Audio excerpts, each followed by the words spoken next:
जी हाँ, नमस्कार। Newsletter with Rakesh Ranjan में आपका स्वागत है। आज बात करेंगे ग्लोबल हंगर इंडेक्स की। गुरुवार को जारी वैश्विक भूखमरी सूचकांक 2023 के मुताबिक भारत दुनिया के 125 देशों में 111वें स्थान पर है।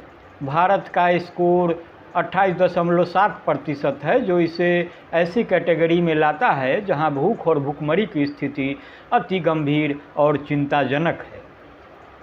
सूचकांक में भारत के स्थान को लेकर केंद्र सरकार ने तीखी प्रतिक्रिया व्यक्त करते हुए इसे भूख का त्रुटिपूर्ण माप बताया।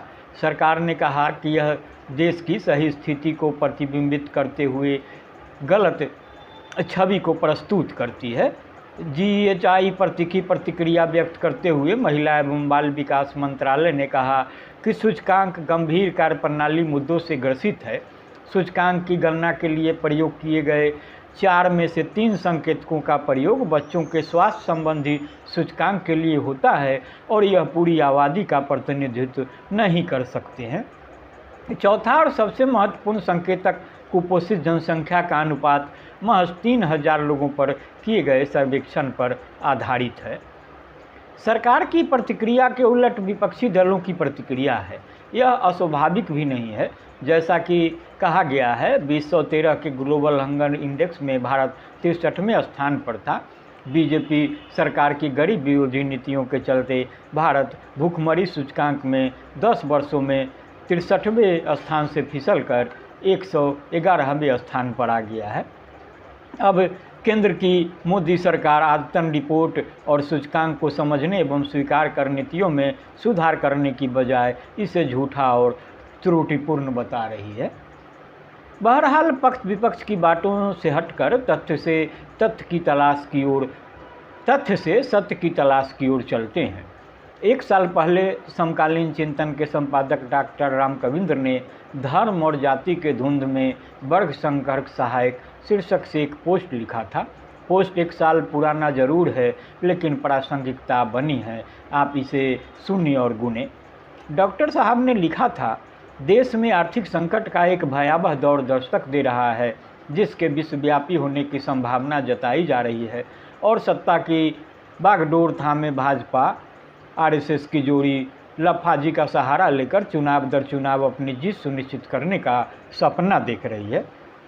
पहले वे 5 से 10 सालों के सपने बेचा करते थे, लेकिन अब पूरे 25 साल के सपने बेचने लगे हैं, जिसका नाम उन्होंने अमृतकाल दे रखा है।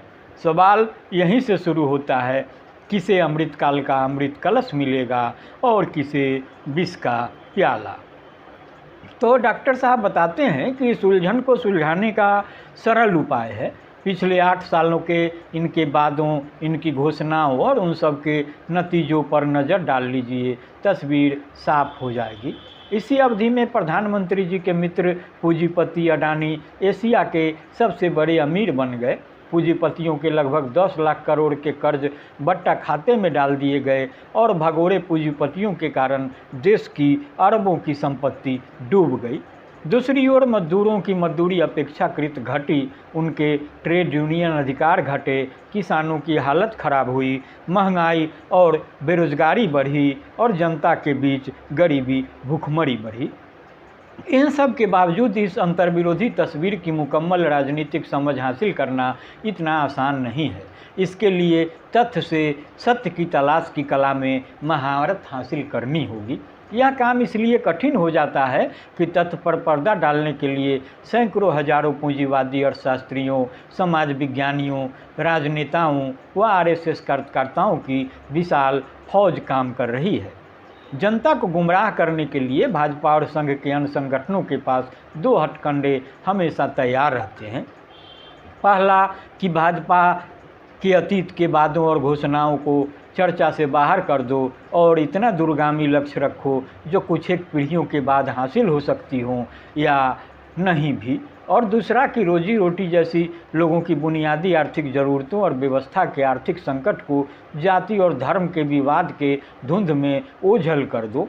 इस उद्देश्य की पूर्ति के लिए सरकार के भोपू मीडिया द्वारा इस आशय का उद्घोष करवाया जा रहा है कि हिंदुत्व खतरे में है, देश खतरे में है और ऐसी स्थिति में रोजी रोटी और जनवाद की मांग देशद्रोह के समान है।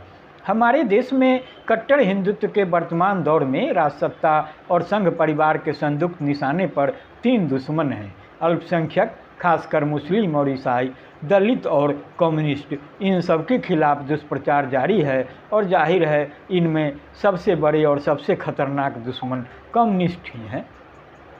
पहले दर्जे के धुंध का सबसे आदर्श और ताज़ा उदाहरण अमृत महोत्सव वर्ष के स्वतंत्रता दिवस पर प्रधानमंत्री का भाषण है, जिसमें उन्होंने 25 साल बाद के सपने तो दिखाए, लेकिन 8 साल पहले दिखाए गए सपनों का जिक्र तक नहीं किया। विपक्षी नेता और आलोचक प्रधानमंत्री पर सपनों का सौदागर और जुमलेबाज होने का आरोप लगा रहे हैं, लेकिन संघ परिवार और भक्तों की एक विशाल टोली है जो गोदी मीडिया से लेकर सोशल मीडिया तक उनकी घोषित योजनाओं की प्रशंसा के पुल बांधने में कोई कोर कसर नहीं छोड़ती।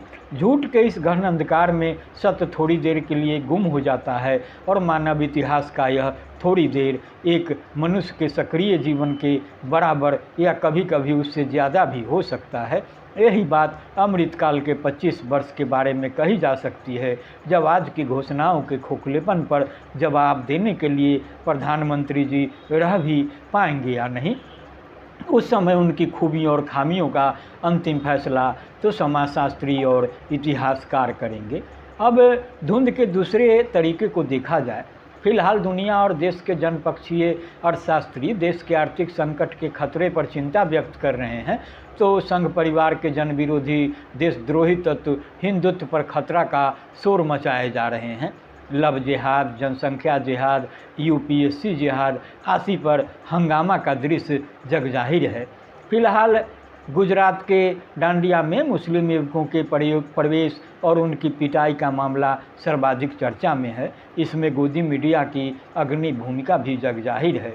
दूसरी ओर दिल्ली में आम आदमी पार्टी सरकार के एक मंत्री इसलिए भाजपाइयों के हमले के शिकार हो रहे हैं कि उन्होंने बौद्ध दीक्षा समारोह में भाग लेकर अम्बेडकर के दीक्षांत सूत्रों को दोहराया, जिसमें हिंदू देवी देवताओं को मानने से इनकार करने की घोषणा है। कितना आश्चर्यजनक है कि भाजपा के हो हल्ला के दबाव में मुख्यमंत्री अरविंद केजरीवाल ने अपने मंत्री राजेंद्र पाल गौतम का इस्तीफा ले लिया।